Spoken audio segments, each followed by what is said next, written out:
We're coming in hot with inspiring guests, witty banter, and colorful commentary for today's veterans and military community.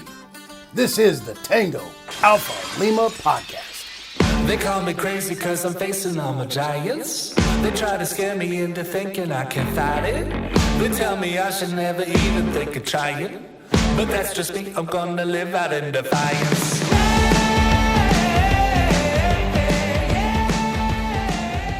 Welcome back, Alphas, to the Tango Alpha Lima experience.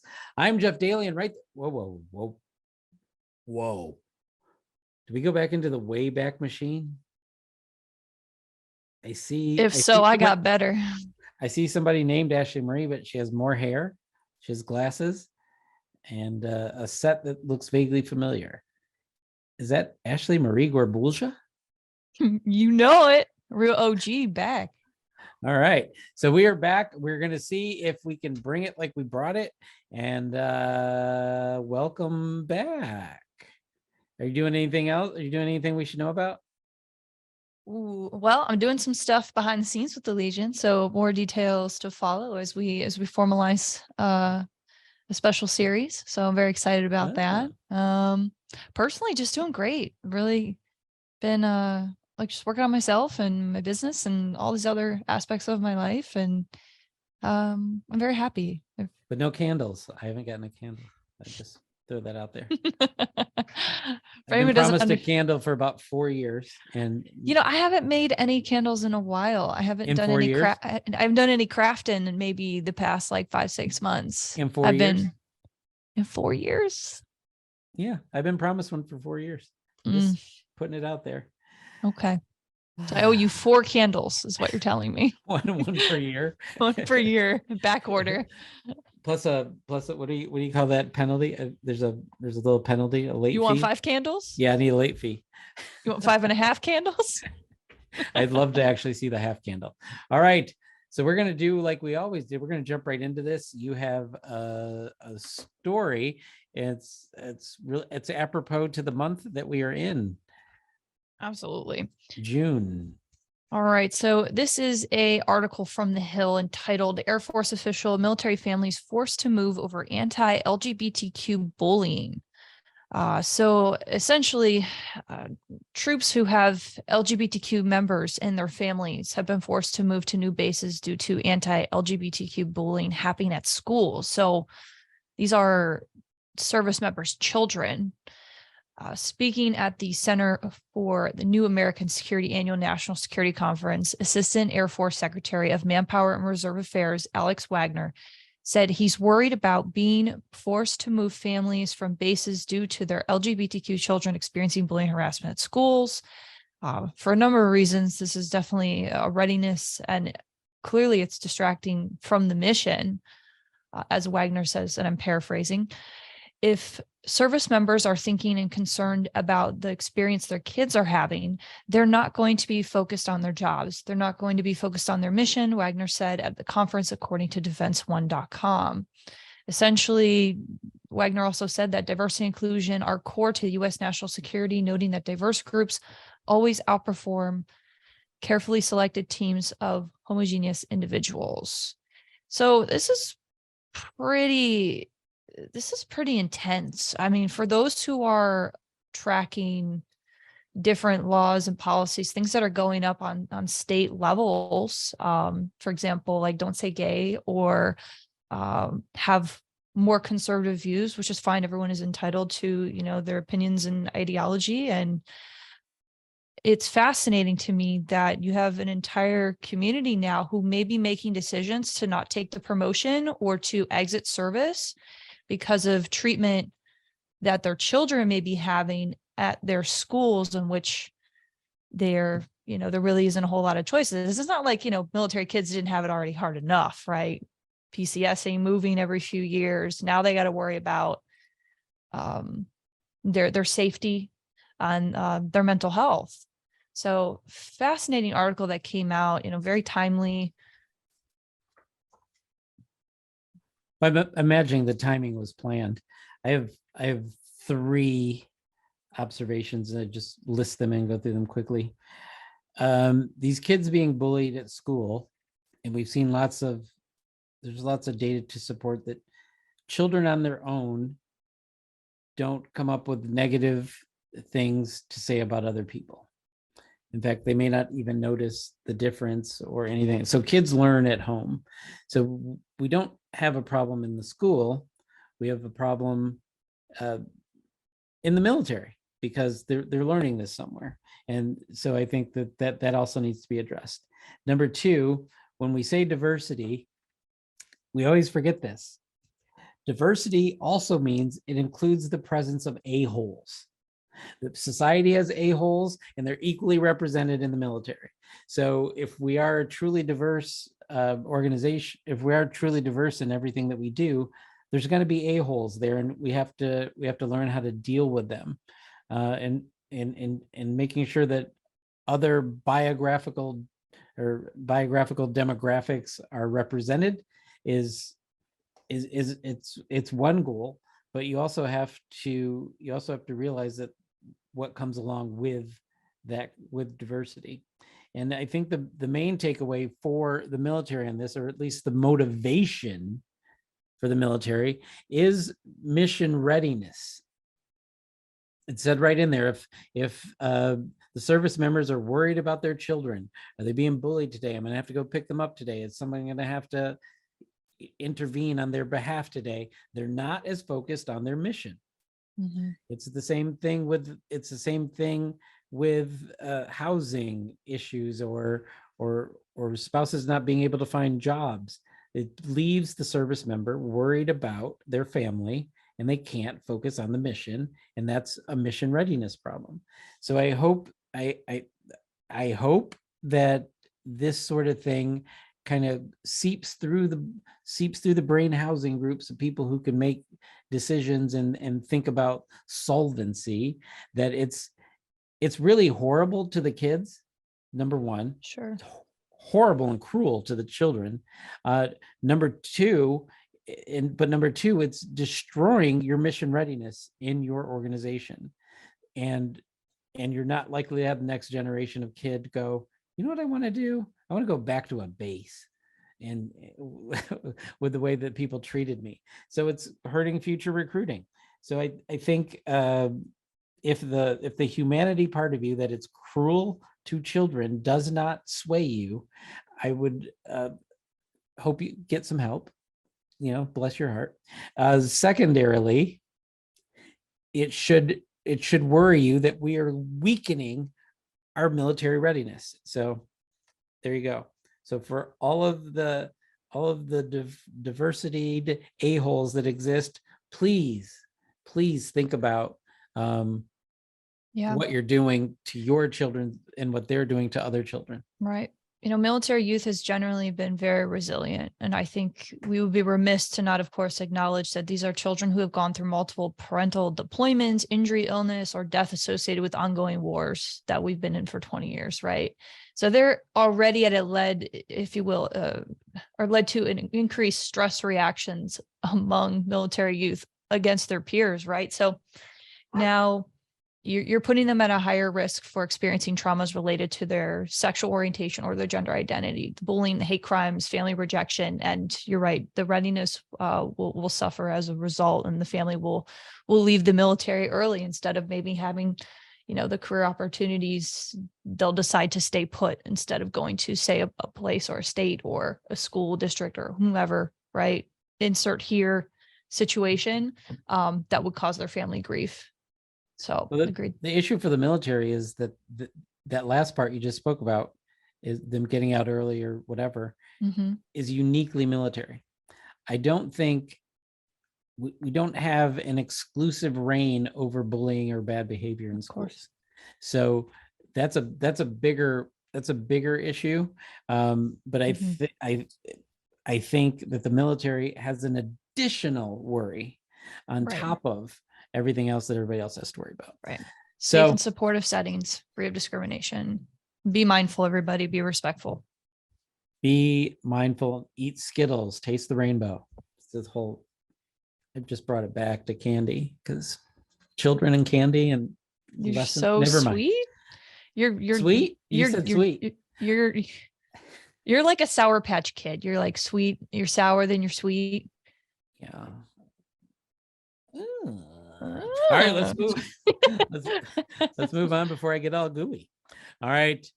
Today we're going to be joined by Army Reserve Officer and Task Force Movement Vice Chairman Dan Kunze.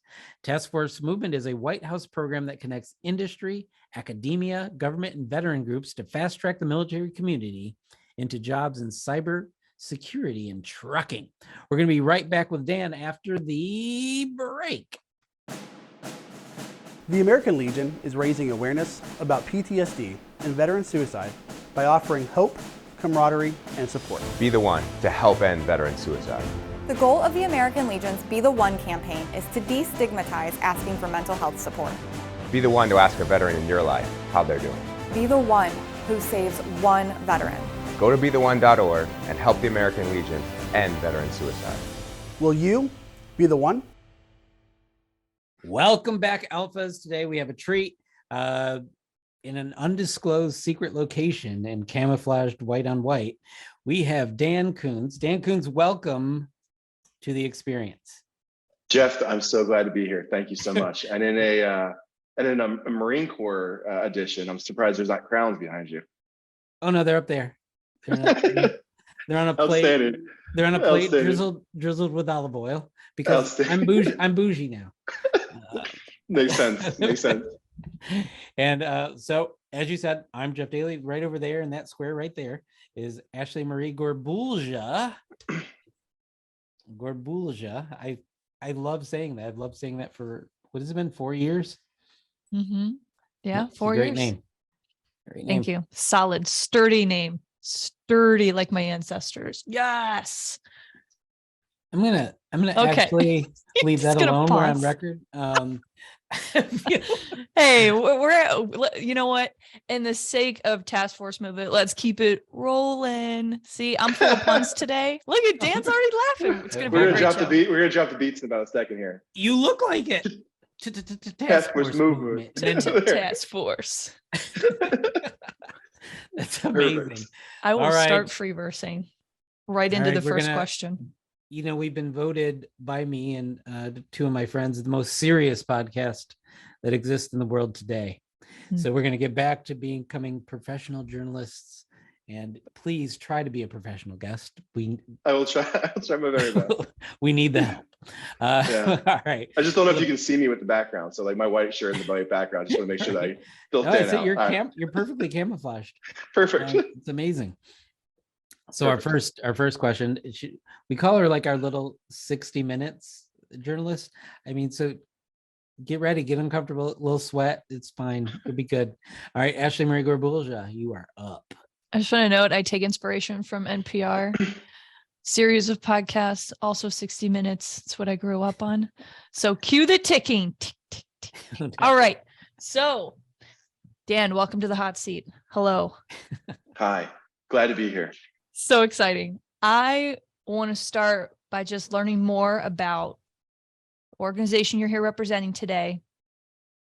The Task Force. Task Movement. Force. Jeff, you stole it. That's not Task Force- fair. I Task wanted Force to do Movement. it. Task Force Movement. Wicka, wicka. That's exactly right. So Ashley, I'm so glad to be here. Jeff, thank you so much too. American Legion, you're all the best. So Task Force Movement started last April with, I got a random phone call from a good friend of mine who's the chairman of Task Force Movement, which is Patrick Murphy. And he says, hey, Dan, I need your help. Oh, actually, no, it doesn't even start with I need your help. It's, hey, Dan, we're doing this thing at the White House in April. I think you should be there. Like, this is like the day before. This isn't like a week before or a month before. It's literally the day before, maybe 2 days before. I go, okay, Patrick, I will be at the White House. Or at least I think I should be at the White House. I'm pretty sure you just invited me, but I'm not sure. So I'll be at the White House. So I get there and I'm like, this is unbelievable. There's 2 tractor trailers parked out in the south lawn of the White House. President Biden was there. Secretary Buttigieg was there. And about 150 of my closest friends in the trucking industry, who I had all just met like 20 minutes before the ceremony, were also there in lawn chairs, and it was fantastic.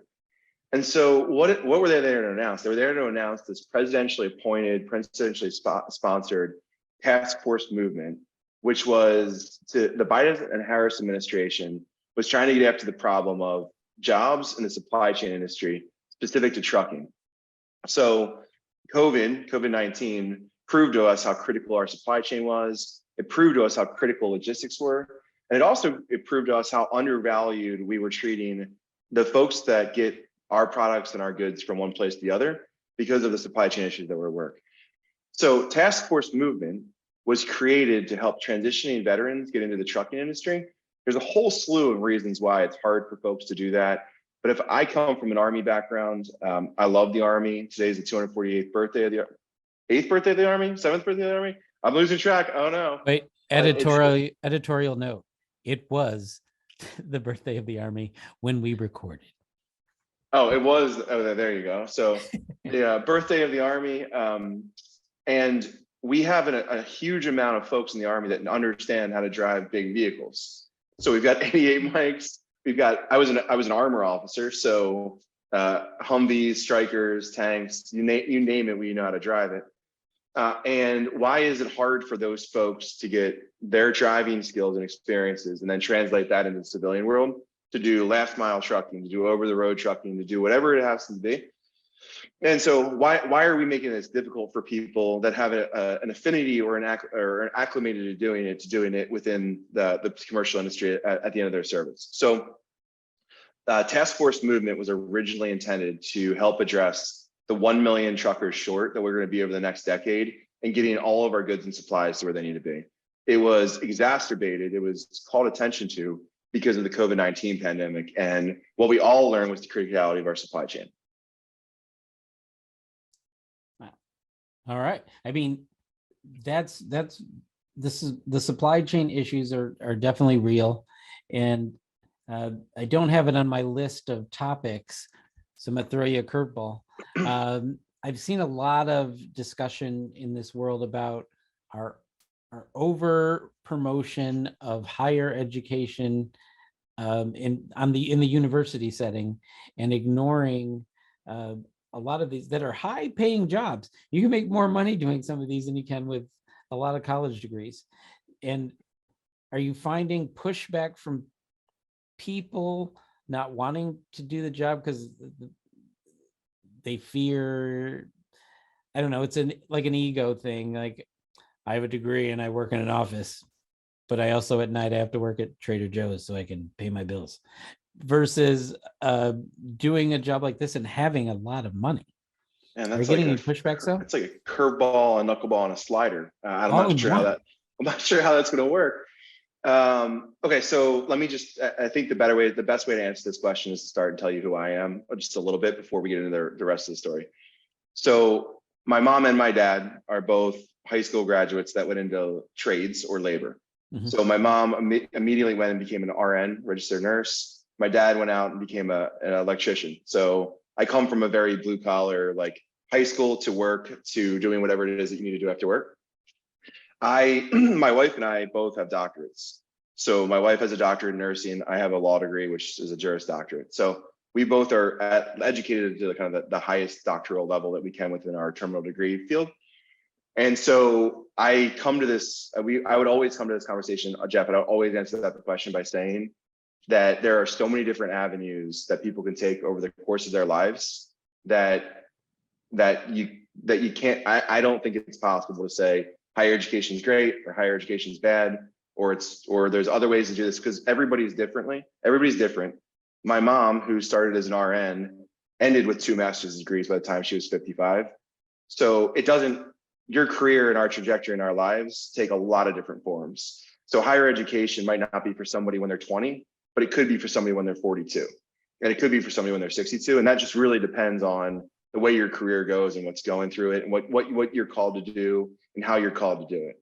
So I answer that question mostly because I believe that education, being an educated person, can take a whole lot of different forms, and higher education has its place for the things that we want to do, but it also calls back the immediate response, which is a fastball right down the middle for me. If you're going to start your career in the military and you're going to do your 4, your 6, or 8 years, my slogan for the Army, the Navy, and the Marine Corps will be, hey, just start here. Like, just start here. Because if you start here, You get the GI Bill. You get to learn a little bit more about yourself. You get to learn what you like, what you don't like. You also get tuition assistance. That tuition assistance can take a whole lot of different forms. It can be a labor and it can be a higher education. So the point of my comment is our pushback wasn't necessarily from, our pushback isn't necessarily from anyone particular. Our pushback is really from people that have limited versus a growth mindset. So a growth mindset says, get started here and go do something. A limited mindset says, that's all you're ever going to do. And so what we want to make sure that we're doing is telling people that military service as the start of your career or at any point in your career is a great place to get started.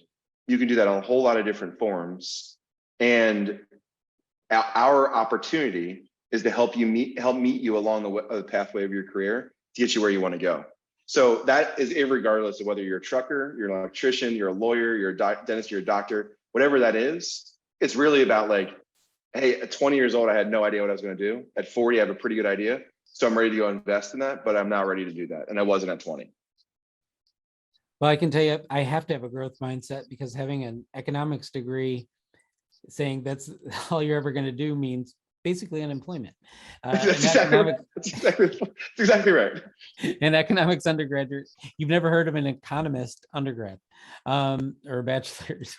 So I appreciate that. And it is a conversation out there, and they should probably have you on TV commenting on it about I'd love to be on the multiple paths you can take and how none of them are necessarily better than the others.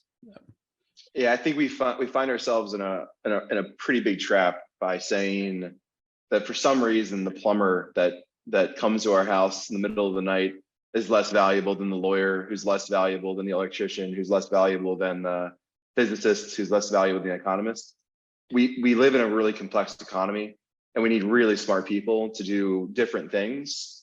And that's what our job is at Task Force Movement, is to bring a lot of people together to go solve this problem of underemployment and misalignment to civilian jobs after military service. Gotcha. All right. So I love that transition from the military focus that you have. And I'm going to transition to Ashley Marie-Gore-Bulja. Oh, so Dan, you said a lot of really important things. I think that there is a great difference between intelligence and education, and you're absolutely right. Depending on time and space is when those two terms become applicable, right? So I believe wisdom is something that we gain through living, and I believe knowledge is gained through learning. Someone who's been an educator, who has tried to help people find that path and transition, there is this inconsistency with what we value, what we believe. We've been really pushed down this pathway of education, having a 4-year degree early on, not really knowing what we want to do. And as you mentioned, there are a great number of service members, myself being included, who had Class B licenses that could go and do all of these amazing skill sets and talents that otherwise would have had to have gone to, go sit and do the testing. And there's ways to test out of those things now regarding licensing and certifications that many service members don't necessarily consider when they go back to school, because it's pitched out as, hey, let's go use the GI Bill, figure out what's going to work. There's a bit of a safety net with the basic housing allowance.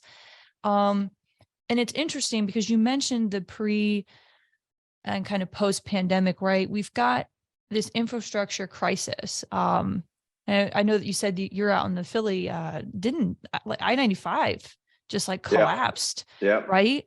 Over the weekend. Short traffic. Yeah, it's great. Wild.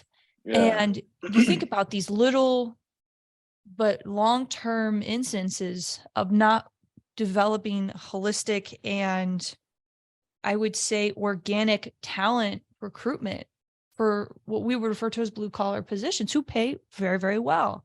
So as we kind of dispel some of the myths of getting into trucking and transition and even technology and cybersecurity, which is also part of task force movement, correct? Yes. The security element. Yep. What are some of the more, I would say, concrete approaches? I saw what you did there. Yeah, you see what I did there? Some of the concrete approaches that the Biden administration has laid out with the infrastructure bipartisan law? That's a great question. There's a really long way to get there. So I appreciate I wanted to just kind of appreciate sum it up. I appreciate the over the road journey to go from one place to the other. She's So into Oh, trucking. A to B. I see yeah, you. that I was see you, over the road. Dan. That was an over the road journey to get from one place to the Oh. other. So I appreciate that. I'm a history major, so I was one of those irrelevant liberal arts degrees that were never going to make money or be successful in the world. But I was a history major, and so I answer questions like the one you asked, kind of from a historical perspective, and just we're gonna back into the answer. Another Just pun. use your lights, right? There you are. There you Hand are. and And arm my signals. and my ground guides. Ground guide. So after World War II, through World War II, and after World War II, America was the beacon of light across the entire world for our infrastructure.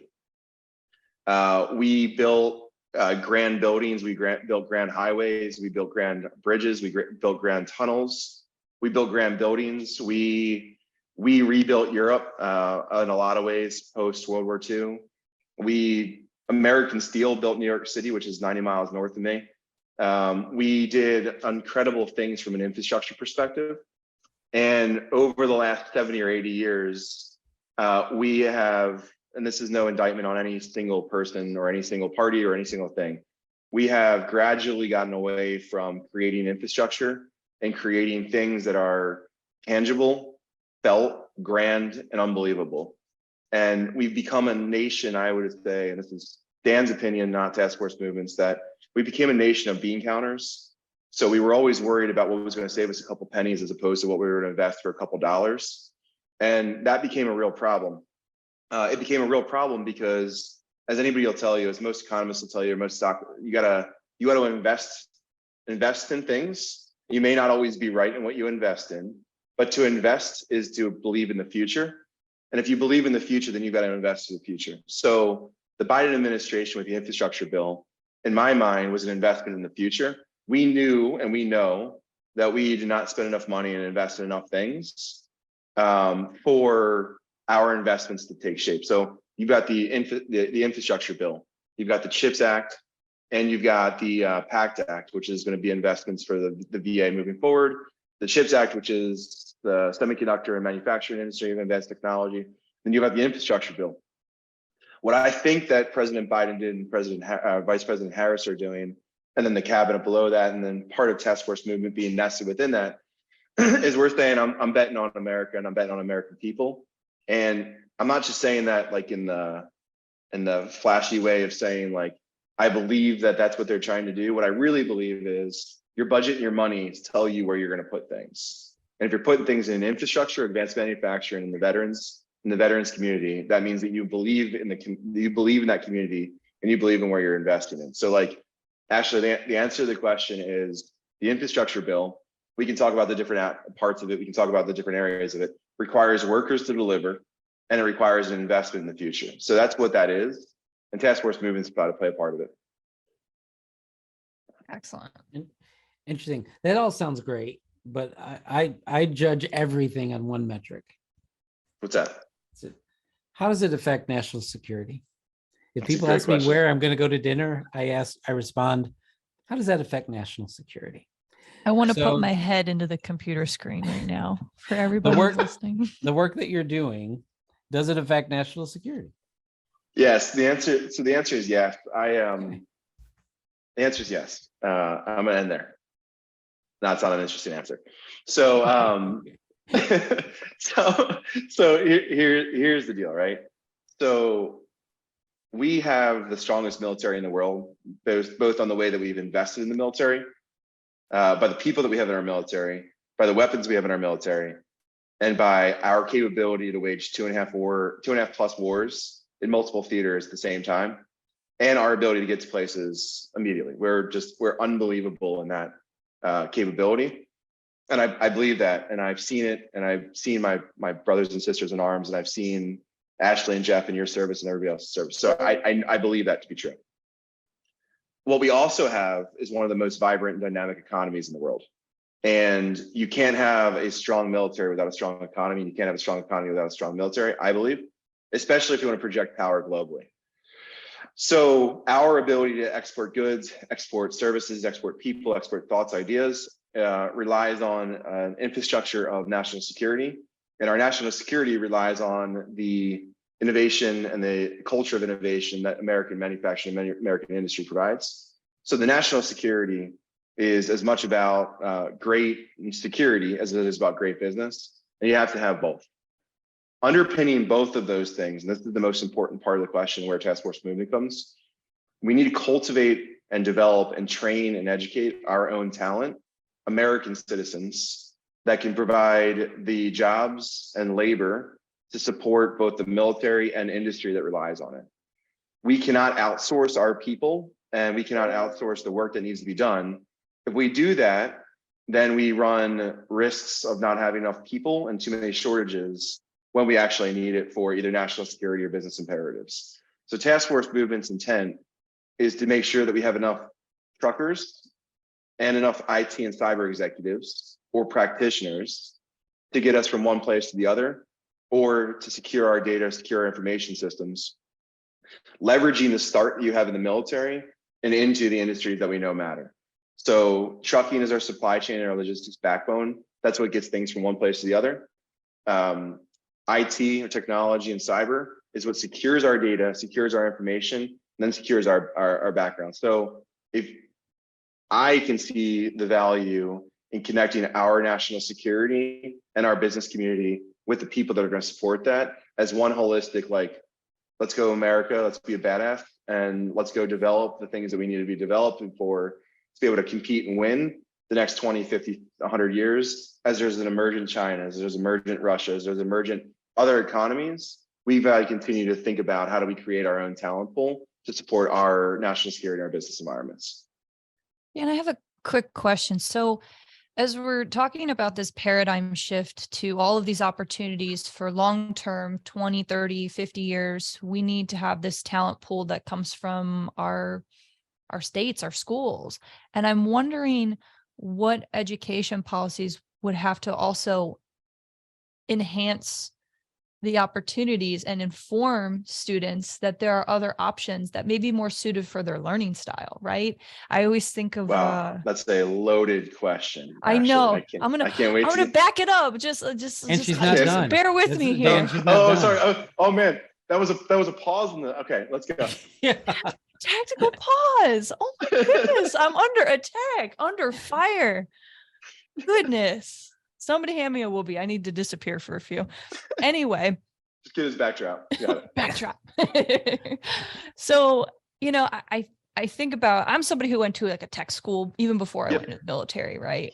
And I think that there is such this inconsistency with like getting folks that are younger, right? We have an entire generation who are like wanting to be like, YouTube and viral TikTokers. And like that's a generalization for everyone listening. But no, I feel attacked. I feel attacked. But I'm saying is like there is an overarching precedence towards not having, a standard flexible work. And I think COVID really acknowledged like that people want more remote work and more flexibility. How does what are trucking's talking points on how to provide all of these, like, what's the word? I'm trying, hold on. Let me back up for my question. Education is scary right now. A lot of folks aren't willing to look to blue collar. What kind of programs are out there through, say, the Department of Labor or through Department of Transportation that would help students get more information and potentially look at apprenticeships as well as for the veteran in mind? All right, so there was a lot of head fakes in that conversation. So that's like, let me just address the thing that I want to let me answer the question that I want to answer real fast. Sure. And I'm just going to address that part of it, and then you can pick me apart after that. So you said that education was scary. That was the comment you made. There's a lot of things that are scary about education right now. I totally agree with you. And the scary part of education is that there's so many opinions about education. There's so many, hey, if you don't do this, you're screwed. If you don't do this, you're screwed. If you don't do this, your kids are screwed. if you don't do this, you're never gonna make any money. Like, there's just so many different negative opinions about how do we educate ourselves and what do we do and how do we do that. So I need to address that. I need to address that comment first before you can start to talk about anything else, because there is an acknowledgement, I acknowledge at least, that education, static education, K through 12 plus college, that we've lived in for the last 50, 60 years has created a challenge as it relates to, all right, well, like, we need people that can actually plumbers, we need electricians, we need tech workers, we need people in a lot of different spaces. And those people don't have to have college degrees. They certainly don't have to have 4-year degrees to go do the things they want to go do. So I was a community college graduate, 2 years there. And then I went to Temple University for 2 years. And then I went to law school. And then I've continuously learned over the length of my life. Like, I'll sign up for a certificate course on whatever the topic is of the day, just because I want to learn. Like, artificial intelligence is a huge word right now. I have no idea what that really means. So I want to take a course on what does AI mean? Like, what does that mean and how does it impact our lives? So the first things first is, like, personal accountability for learning skills that are going to make you valuable is probably the very first thing that we need to kind of wrap our heads around, right? So personal accountability to go find out both what you're passionate about, what you're interested in, and what is valuable, and not listening to other people's opinions is probably the first place that we need to start to think about. Like, personal accountability is at the end of the day, that is the watchword of the military. It is the watchword of business, and it is the watchword of you taking career ownership of your life. So what do I care about? How do I pay for my mortgage? How do I do the things that I need to go do? That's personal accountability. So Ashley, the first thing is, like, to become unscared or to become unafraid, we need to take personal accountability for our growth. That's probably the first thing. The second thing is, we have opportunity as task force movement and a whole lot of other people. We like to say that there's this thing called drowning in a sea of goodwill, which means there's so many people out there with so many different opinions, so many different programs, and so many different ideas about how to help people get from one place to the other.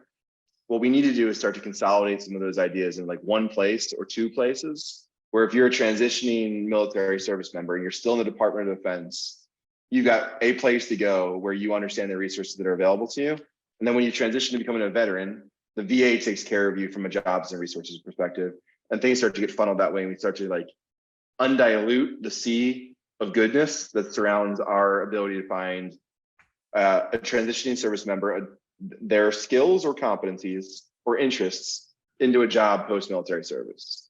So, like, the first things first, you got to be accountable to yourself and your community and your family for finding yourself a job. Like, the very first thing, like, you need to go do that. The second thing to do is we need to be accountable for providing people that want to do that access to those jobs and helping them get through that transition program. The third part of it is, there are so many different programs, Ashley, that for me to tell you the programs would be, we would be here forever, and I would still be Google searching all the different programs. So what we ought to do is think about, how do we start to centralize those ideas and centralize those thoughts and bring them forward?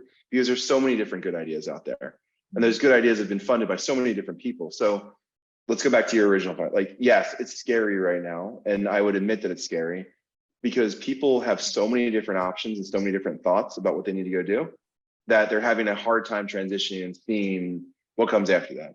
Personal accountability and the ability to find a job and transition should be a common goal, and that's what we're trying to work towards. All right. Thank you.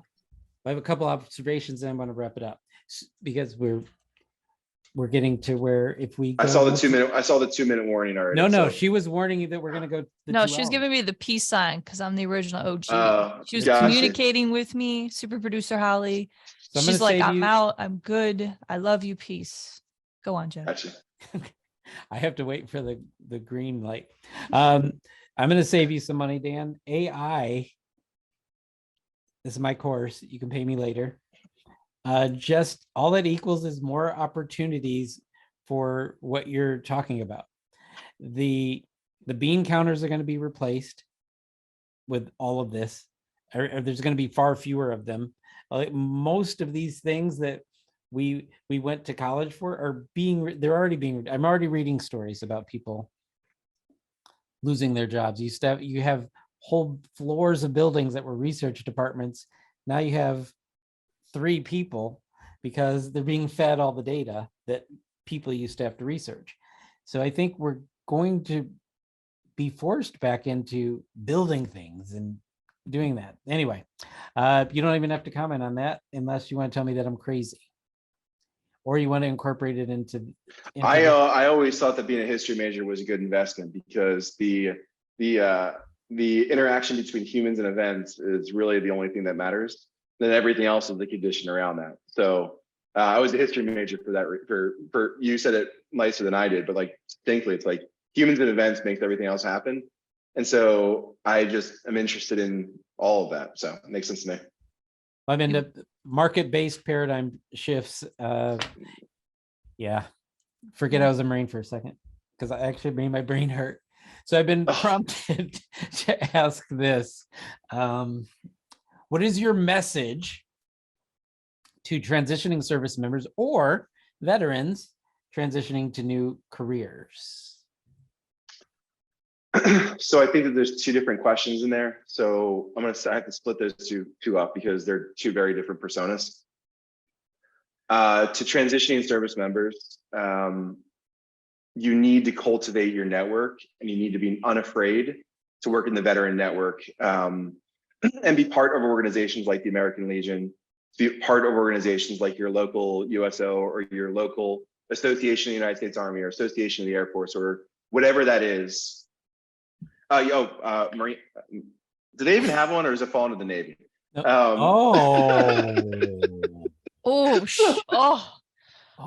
so glad this is recorded. Shots fired. On a loop. So there's these the network of people that want to help you and can help you find jobs and find work is the personal connection between 2 people. Like you've got to go and you got to find mentors and you got to find your network. And you might be jaded by your service because of some terrible sergeant or some experience where you're like miserable and you're a little jaded by it. But you've got to know a couple of things. One, for most people that have served, that 3 years, 4 years, 6 years, 8 years, 20 years, 50 years, 35 years was some of the best times of their life with the closest connections you're ever going to make. And so whether you loved it in the moment or not, it doesn't really matter. 10 years from now, you're going to look back on parts of that, at least parts of it fondly. And those people that you're going to work with, the other squad mates you had or teammates you had or leaders that you worked with or other officers you worked with will be part of your forever network, and you've got to cultivate that network. So like transitioning service members, the very first thing is reach out to the people that you know, that you've learned and you've met over this period of time and see how you can figure it out there. And then Jeff, the second question was around people that are changing careers post-military service. Is that right? Yeah, about veterans shifting. Yeah, I think that there's 2 parts to that answer, and I don't have it all figured out, but I think there's 2.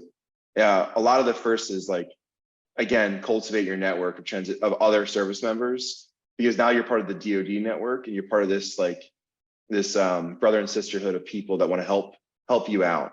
And I believe that in my heart is that other service members typically come from a values background. They want to help other service members get to where they want to go. So like use that as your foundation, your bedrock, to know that that's there for you. The second part of that is there are organizations like Task Force Movement that want to help you do that. And our job is to help consolidate that network as well and make it easier for you to go from one place to the other. So like use the organizations like Task Force Movement for what we're worth. Let us help you make a transition and a bridge from one place to the other. And the third part of this is like, be courageous. We get risk averse as we get older, and we get risk averse when we exist in organizations like the Army. Like you're not gonna go out and do it. You're not gonna fail. So what I'm saying is like, have some courage to go out and say, if I want to change jobs or I'm not happy in this industry, I'm not happy doing this thing, have the courage to say, you know what, I'm gonna go do something else. And have the confidence to know that you've got a network of people, you've got an infrastructure behind you that wants you to succeed, whether you can see it or not. That has everything to do, Jeff, like that's mental health, that's jobs, that's your community, that's every part of this experience. Like you're not alone. And oftentimes when we leave service or we start worrying about other things, we start to think that we're alone. what you're really not alone. And that's that's the message you have to continue to deliver to folks, which is again why I'm like, all jokes aside, so glad to be part of the American Legion, because every time that I'm part of this organization, every time I'm here, it's really clear that I'm not alone. And it's nice to be part of that community. And you ended it like that, and I was ready to slam the army. I was about to return fire, but then you kumbaya'd it, and gosh darn it all, America. This guy. That's why he's an officer. That was like the last mile delivery, just because I knew that I had to easily get into the gentle glide back home. Well, I appreciate it. Any final word, Ashley? I just want to say thank you, and I want folks to check out your organization. And I know you have sponsorships and partnerships, and I'd just love to know how people can get in touch with you, Dan, the organization, and how they can work with you in this movement. Yeah. So www.taskforcemovement.org is our website. You can find me. You'll see my name up here. I'm sure it'll be written down. LinkedIn, Instagram. You can set up a carrier pigeon probably and find me. Or an American Legion event, we'll get there. The point is, we really mean it. Like, open your heart and open your network to other people. So come reach out to us. You'll figure out where we're at, or you'll get pointed back to us if you go to any of these organizations. So go to the website, send us a note, whatever you want to do, we'll get a hold of you. All right. Thanks so much, Ashley. I want to personally thank Dan for being on here, sharing not only wisdom, but a little bit of a good time with us. We had a lot of fun, and we got a lot of good information out there for our alphas. So alphas, I'm going to ask you to go, just take a little bit of a break. When we come back, we're going to talk about Dan, and I may slip in some Army quips. I don't know. But Ashley, I feel like Ashley. I will defend. I will. Don't worry, Dan. I got you. Okay. I got your 6.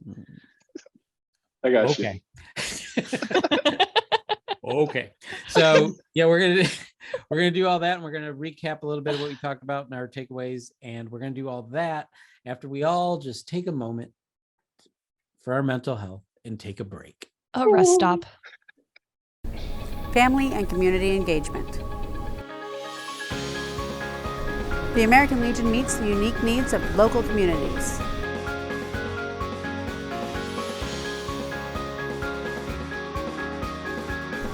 We are veterans strengthening America. We are the American Legion.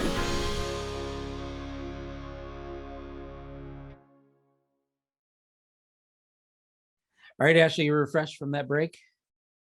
I am so refreshed. Yeah, I feel so. I just feel like it's a new day. Do you have any takeaways from Dan? Not only is Dan incredibly knowledgeable, but I think it's important for everyone to understand that what task force movement for both trucking and for cybersecurity, check out their website, right? But we need to understand that they're trying to bridge a gap between policy and the pavement of creating pathways that connect military families to industries with good paying and family sustainable careers post-service, while using, say, that CDL or other, technical skill or certificate that you had acquired while in the service.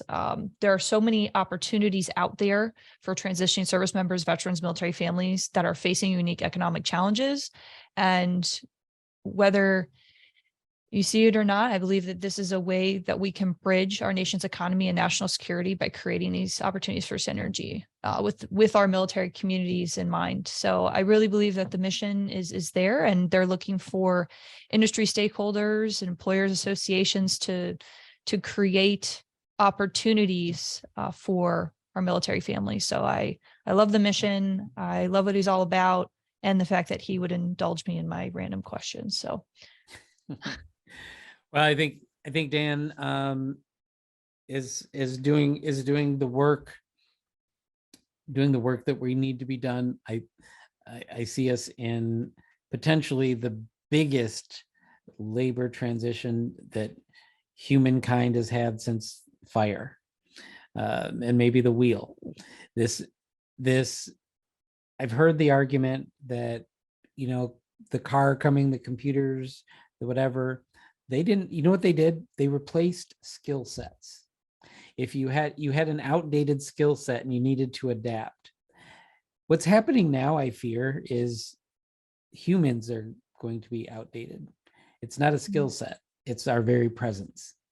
And if we don't adapt, we may have to adapt backwards to, like he said, going back to building and doing great things like that. But well, I mean, before robotics catch up and mesh with AI and they do all that work for us Really too. getting full dystopia on me here. I love it though. There's some really great sci-fi that it's like these people. It's like Brave New World. If you've ever read that. Never watched sci-fi. You don't even have to go back that far. Mm-hmm. You watch Battlestar Galactica. They murdered us because we just used them for labor. They're murdering human beings. I don't know. So Dan, please do the work so that we don't get murdered by Cylons. That's all. Oh my, wow. That No might be big one of deal. the nerdiest things you've ever said in my presence. And I'm so glad it's recorded. There was a zinger from the interview, and now I have this soundbite. I am excited. And I'm going to send Dan a Crayola recipe book so that he can understand the goodness that is nourishment for Marines. Good. And I'll send him all my long form questions. He'll love that. I'll write him in crayon. He'll definitely have a reaction. And now for the best part of my day, it is time for, and I blow on them before I shoot, I know. It's time for pew, pew, pew, pew, pew, pew, pew. Rapid fire. All right, rapid fire number one, Marine Corps brand. I'm not sure you're good enough to be a Marine. This is from the Washington Examiner. As the Marine Corps faces off with other military services to recruit a dwindling number of high schoolers, the Leathernecks are using an approach that is so off-putting that it attracts a different kind of recruit, including the outgoing commandant. Instead of talking up money and jobs at the other services hype, General David H. Berger told a Heritage Foundation audience on Tuesday that the Marines are using a hard-to-get campaign.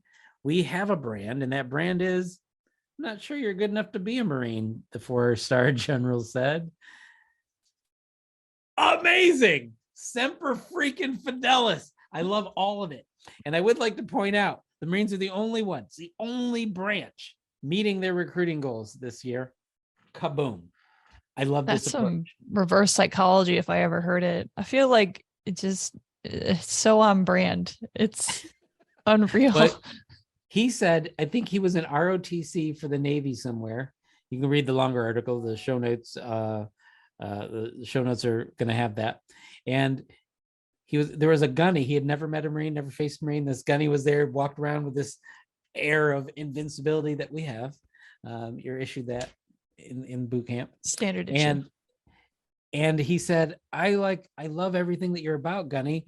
I was thinking about, can I switch to being a Marine? And the Gunny told him, I'm not sure you got what it takes, and walked away. And it motivated him. He's like, game on. And he decided to become a Marine, and he became the top Marine as the Commandant of the United States Marine Corps. So General Berger, I salute you, not indoors without a cover, because you'd probably scold me, but I figuratively salute you. You are an amazing Marine, sir. And I love that story, and it will live with me forever and ever. Well, at least until it no longer can live with me, because I'm no longer. It's getting dark. Okay, go ahead. Ashley. Oh, wow. All the feels right there. What do you think of him in the Marine Corps? I mean, you said it's on brand. It's on brand. It's impressive. They should just put his face on the campaigns and then just do a short video. I just want him to go around and be like, no, no, no. I just want him to go through the line. Maybe first phase of boot camp. Yeah, I don't think most of you are going to get your Eagle Globe and Anchor, and then have them just walk off. Just walk away into the sunset. Bald eagles flying. This is a full recruiting rapid fire today. This one I don't think they even had this when you were in, and we've talked about this program before, but I don't remember if it was with you. I do remember it was with Ashley. You're half right. That's great. Half right. All right. So rapid fire number pew pew 2. Army pre-boot camp course expanded as recruiting challenge looms. military.com. The Army is expanding its pre-basic training course this month so that soldiers who fall behind the service's physical fitness and academic standards can try to clear both hurdles at once rather than choosing one or the other track before entering boot camp. So people who are having, the favorite story of every veteran, I almost served. And heard that a time or two. And some of them are actually telling the truth. Like they go and they couldn't meet the physical or the ASVAB standard. And now the Army they're going to pre-boot. Can you imagine going to a longer boot Hey, camp? don't worry, another safety net for you. For whom? For recruits. Okay. I'm going to be honest as an Army gal here, but you got to expand the pre before you get to the basic training. Like that is wild to me. I think even like a decade ago when I went to boot camp, you would just get recycled is what we would call it. You would just start over at the beginning. So it's an interesting numbers game that they're now just expanding this. Like, hey, we'll have an tack on an extra few weeks at a cost expense just to maintain you for getting just ready for the basic rigors of the training. Like the training hasn't even started yet and you're already opting for failure, right? It almost is similar to the story. It's like, you're not like, I don't know, some reverse psychology tactics here. Like you better get your stuff together. But let's look at the boys and gals. Let's look at their recruiting market though.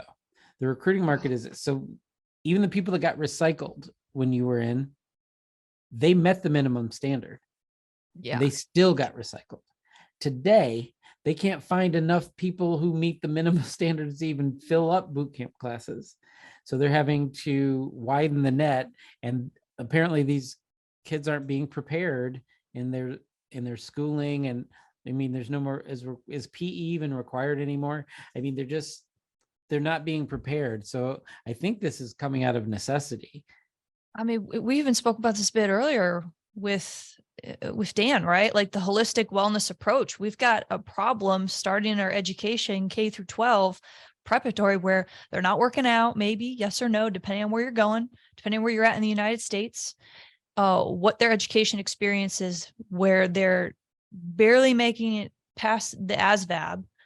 And then also the fitness level where now we have to have a future soldier preparatory course, which costs money, right? And I don't want to come back to the economics. It's not just that, but it's again, a small number of candidates whose entrance test scores fall below even substandard scores required for any of the other courses.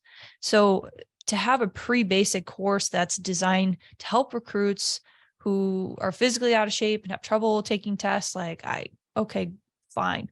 But at a certain point, this is just another hallmark of the struggles of historic recruiting for the Army. It's like, how low can we go? It's like the limbo bar. It's on the floor. I physically can't even get under it anymore. I can hop over it. Well, it doesn't take much anymore. I'm hoping it's not that they're just the lowest of the low. I just think they're ill. I think they're ill prepared. Yeah. And they've been underserved. They've been underserved in their schooling system.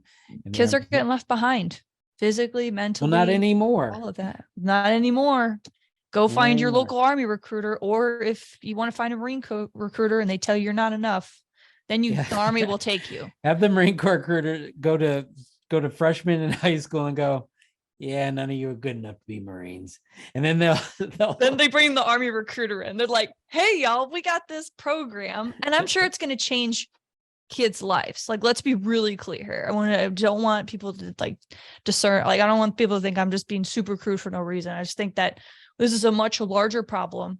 And I do believe that this is going to help folks that otherwise have not been set up for success, give them an opportunity.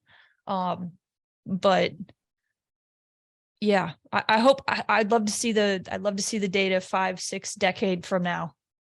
All right, here we go. Whew. All fired up. Let's get it going. If I didn't interrupt her, we probably would record those decades and then get to her answer before the end of the show. So here we go to rapid fire number pew pew pew 3. And we're continuing with our recruiting theme today. Facing shortages U.S. military recruiters trade citizenship for service, businessinsider.com. The military has had success in recruiting legal immigrants, particularly among those seeking a job, education, benefits, and training, as well as a quick route to becoming an American citizen. But they also require additional security screening and more help filling out forms, particularly those who are less proficient in English.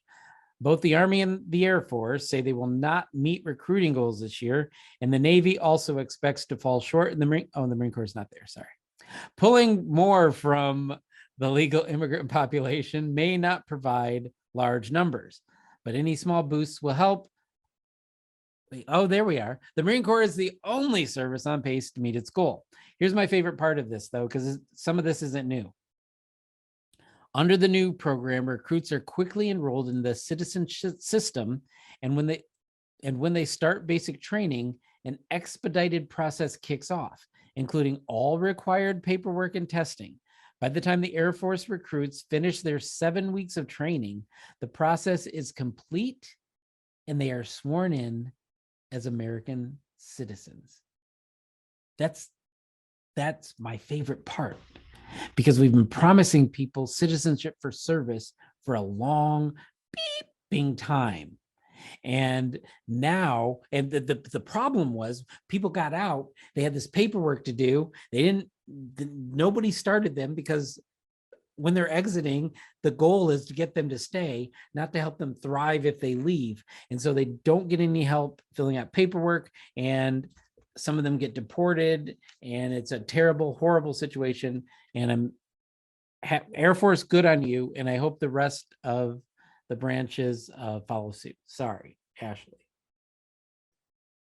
I lost it for a second. No, it's okay. That's okay, Boo Bear. I see you. I see you. You okay? You picked these topics. You tried to end strong, and you're passionate. But this is true. I've had a few friends who've gone through the falling through of the paperwork, like the bureaucratic and the cracks of the system where they get out, or folks who even served as interpreters overseas, right? And were promised citizenship, right? So like we've talked in the past about the inability to get the stuff together and to do better as a whole, to make sure that we are giving people we are making good on our promises. So it's nice to see that they've got a timeline, like 7 weeks of their training, right? And it's good that they can catch it while they're still in the grasps of all the people who can help them, from the support, HR, the resources, everything. I think that's where it needed to start and stop all along. So happy to see that this is working out, and looking forward to hearing some good news stories from it. Right. And I just want to repeat for the record, I just said, good on you, Air Force. Good on you, Air Force. Aim freaking high, and bring the rest of us along with you, please, because this is a big problem that it kind of infuriates me that you promise something, people do their part, then again we leave them ill-equipped to handle all of that bureaucratic red tape when they get out. All right, Ashley, do you remember how to take us home? Yeah. All right, Alphas, don't forget to subscribe to the Tango Alpha Lima podcast on YouTube, Apple Podcasts, Spotify, or wherever you are consuming podcasts. Please leave us a review and give us a big old 5-star rating so the world knows how much you love us, and specifically Jeff, because, well, he needs your love. If you do have a guest recommendation, please go to legion.org/Tango Alpha Lima and click on the suggest a guest link. We look forward to hearing from you. All right. Well, I just want to thank everybody for being here with us and this journey today of loving and learning and recruiting. Obviously, I couldn't come up with an L for that. So I was a little unalliterative. There you go. Ending strong, bud. Ending strong. All right. So thank you for joining us, and we're going to see you again. But for now, I'm going to call season 4, episode 164, Mission Complete.